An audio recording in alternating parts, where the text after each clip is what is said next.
नमस्कार मित्रांनो, स्वागत आहे तुमचं पुन्हा एका नवीन व्हिडिओमध्ये।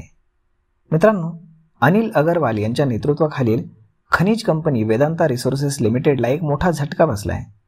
कंपनीच्या बेस मेटल डिव्हिजनचे CEO क्रिस ग्रिफिथ यांनी आपल्या पदाचा राजीनामा दिलाय। सूत्रांकडून मिळालेल्या माहितीनुसार ग्रिफिथ हे 2023 मध्ये वेदांतामध्ये सहभागी झाले होते आणि त्यांनी दक्षिण आफ्रिका आणि नामिबियामधील झिंक खाणींसह कंपनीच्या आंतरराष्ट्रीय व्यवसायाची जबाबदारी सांभाळली होती। ते वेदांता इंटरनॅशनल बिझनेसचे प्रेसिडेंटही होते, मात्र कंपनीने त्यांच्या जागी नव्या व्यक्तीची नेमणूक केली आहे की नाही याबद्दल अजून कुठलीही स्पष्टता नाहीये। क्रिस ग्रिफिथ हे उद्योगसृष्टीतील एक चर्चित नाव आहे। ते याआधी गोल्ड फील्ड्स लिमिटेडचे CEO होते।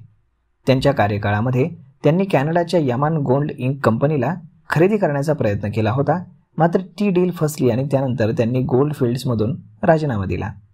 याशिवाय ते अँग्लो अमेरिकन कंपनीमध्ये प्लॅटिनम आणि आर्यन ओर डिव्हिजनचे प्रमुख होते। विशेष म्हणजे अनिल अगरवाल हेच अँग्लो अमेरिकनचे सर्वात मोठे शेअर होल्डर होते। ग्रिफिथ यांनी अशा काळामध्ये राजीनामा दिलाय जेव्हा वेदांता आधीच आर्थिक अडचणीमध्ये। काही दिवसांपूर्वीच विक्रॉय रिसर्च नावाच्या संशोधन संस्थेनं वेदांताच्या कर्जावरती टीका करणारा एक रिपोर्ट प्रसिद्ध केला। विक्रॉयनं वेदांताच्या कर्जावरती शॉर्ट पोझिशनिंग घेण्याचा सल्ला दिला, ज्यामुळे कंपनीच्या शेअर्सवरती दबाव आला आणि शेअर्समध्ये ऑलमोस्ट 3.5% घसरण झाली। तर मग अशा पद्धतीनं वेदांताने विक्रॉयच्या रिपोर्टवरती प्रतिक्रिया देताना त्यांना चुकीचं असं म्हणून फेटाळून लावलंय। कंपनीच्या प्रवक्त्यानं म्हटलंय की हा रिपोर्ट चुकीच्या माहितीच्या आधारात आहे। संबंधित शॉर्ट सेलरनं आमच्याशी कुठल्याही प्रकारचा संपर्क साधलेला नाही। आम्ही आमच्या व्यवसायावरती आणि वाढीवरती लक्ष केंद्रित करतोय। अशा अफवांकडे लक्ष देऊ नये।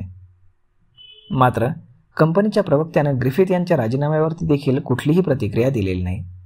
ग्रिफिथ यांनी देखील यावरती कुठलाही खुलासा केलेला नाही। वेदांता रिसोर्सेसवरती मोठ्या प्रमाणामध्ये कर्ज असल्याचं वारंवार अधोरेखित झालंय। अनिल अगरवाल यांच्या आक्रमक खरेदी धोरणामुळे कंपनीने भारत ॲल्युमिनियम कंपनी आणि हिंदुस्तान झिंक यांच्यासारख्या मोठ्या कंपन्यांमध्ये हिस्सा खरेदी केलाय। मात्र यामुळे कंपनीच्या कर्जाचा बोजा वाढत गेलाय। बाजारातील तज्ज्ञांचं मत आहे की हेच कर्ज आणि अलीकडील शॉर्ट सेलिंगच्या रिपोर्टनं कंपनीची प्रतिमा आणखी बिघडली आहे। वेदांता एका आर्थिक संकटातून जात असताना कंपनीच्या वरिष्ठ नेतृत्वामध्ये झालेला हा बदल चिंतेचा विषय ठरू शकतो। कंपनीला आता विश्वासार्ह नेतृत्व, कर्जावरती नियंत्रण आणि गुंतवणूकदारांना विश्वास परत मिळवण्यासाठी अधिक कठोर पावलं उचलावी लागतील। तर मग पाहूयात की पुढे नक्की काय होणार ते। परंतु सध्या तरी अनिल अगरवाल यांच्या अडचणी आपल्याला वाढताना दिसत आहेत। यावरती आपले मत काय हे तुम्ही आम्हाला कमेंट करून नक्कीच सांगा। आणि जर हा व्हिडिओ तुम्हाला आवडला असेल तर आपल्या जवळच्या मित्रमंडळींसोबत देखील हा व्हिडिओ तुम्ही शेअर करायला विसरू नका। धन्यवाद।